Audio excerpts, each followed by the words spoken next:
एक दिन गाउँमा रामबहादुर नामको मान्छे थियो। उसको घरमा कुखुरा, बाख्रा, कुकुर, बिरालो सबै थियो। तर सबैभन्दा अनौठो कुरा के थियो भने उसको कुखुरा राति भुक्थ्यो। गाउँका मानिसहरू हैरान। एक दिन छिमेकीले सोध्यो, रामबहादुर दाई, तपाईको कुखुरा किन कुकुर जस्तो भुक्छ? रामबहादुरले गर्वले भन्यो, हाम्रो कुखुरा सेक्युरिटी गार्ड हो। एक रात चोर आयो। चोरले सोच्यो, यो घरमा कुखुरा मात्रै छ, सजिलै चोरी हुन्छ। ऊ घरको आँगनमा पस्यो। त्यत्तिकैमा कुखुरा ठूलो स्वरमा। चोर अचम्म पर्यो। ए, कुखुरा कि कुकुर? फेरि कुखुरा। चोर डराएर भाग्न खोज्दै थियो।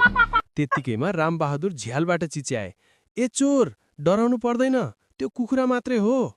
चोरले रिसाएर भन्यो, दाई, कुखुरा हो भने बाङ देओस्, कुकुर हो भने भुकाओस्।